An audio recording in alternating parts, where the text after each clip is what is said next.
You are walking past billion-dollar startup opportunities every single day, and you don't even realize it.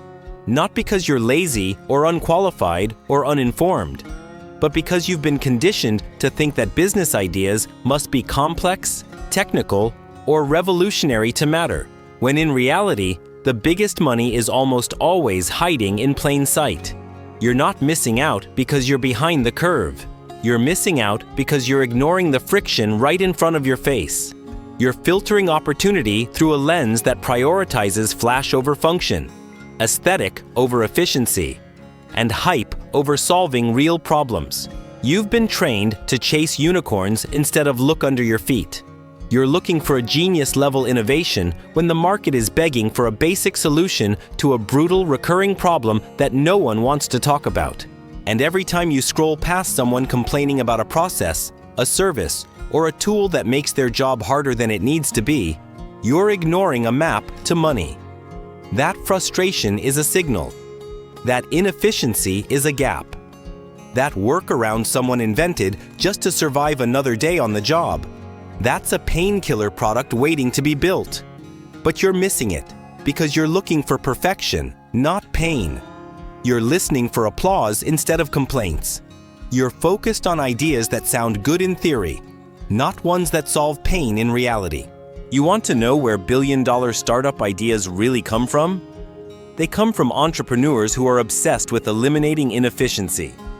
They come from the kind of founder who's willing to shadow a logistics manager, or sit on customer service calls, or walk warehouse floors at 5 a.m. They come from builders who pay attention to the ugly parts, the broken parts, the parts no one wants to fix because they're too niche or too boring or too buried under layers of bureaucracy. And that's exactly why those problems are so valuable, because no one wants to touch them. And the first person who does, who actually solves them, is going to own a market that everyone else ignored.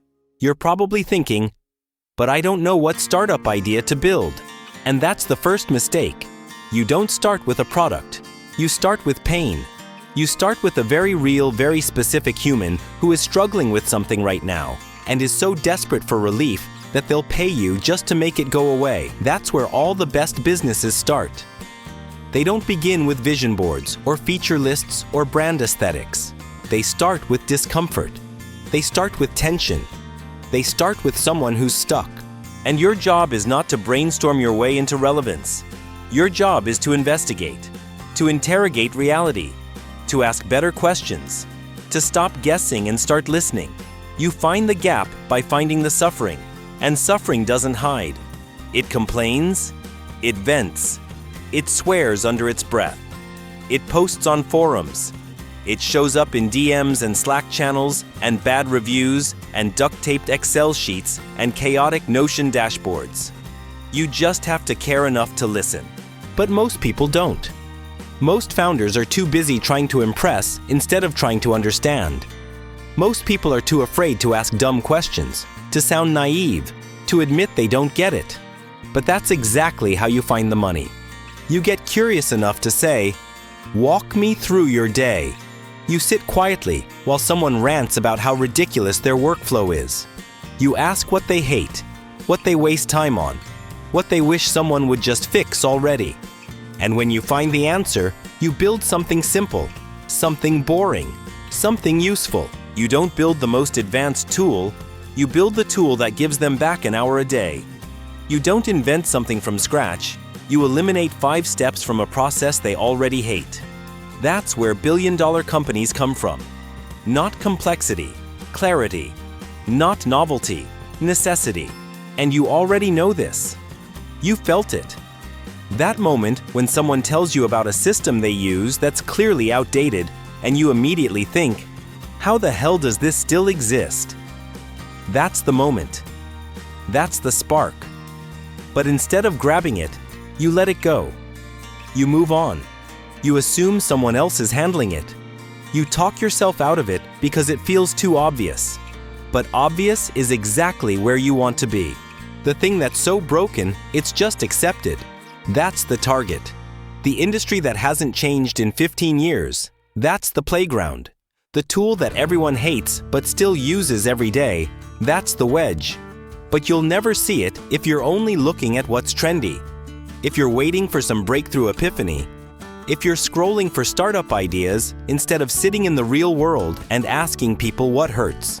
The billion-dollar gap doesn't reveal itself in your comfort zone.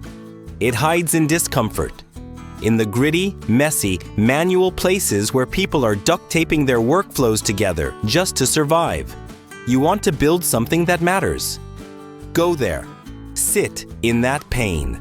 Solve something someone's embarrassed to talk about because it makes them feel like they're behind. You fix that, and they'll never forget you. They'll become your customer for life, not because you were the most exciting option, but because you were the only one who cared enough to get it right. But here's the part that's going to hurt. You might already know what this gap is. You've probably heard someone talk about it. You've probably seen it up close. You've probably written it down in a notebook once and then forgot about it. And now someone else is building it. Someone else is talking to users. Someone else is taking all the hits and doing all the dirty work you avoided. And one day, you're going to watch them announce a funding round or a case study or a massive partnership. And it'll hit you like a punch to the throat because you saw it. You had the signal, but you didn't move. You hesitated. You wanted clarity before momentum. You wanted proof before action. And business doesn't work like that.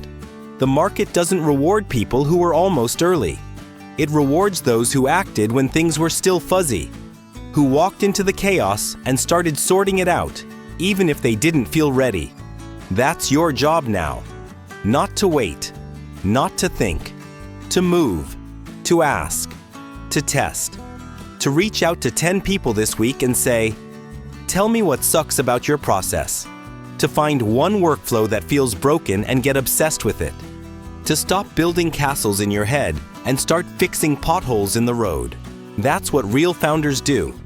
They ship, they learn, they adjust, they stay close to the ground, and they keep going, long after everyone else gives up. That's how you find the billion-dollar gap. Not by being a visionary, but by being a servant.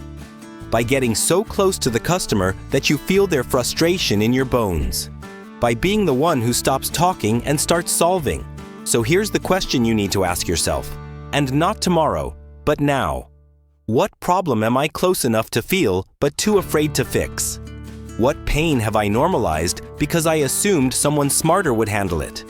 What obvious, boring, unsexy workflow is silently draining time, money, and sanity? And why haven't I done something about it yet? The answer to that question might just be the most valuable thing you'll ever discover. And it's not going to wait forever.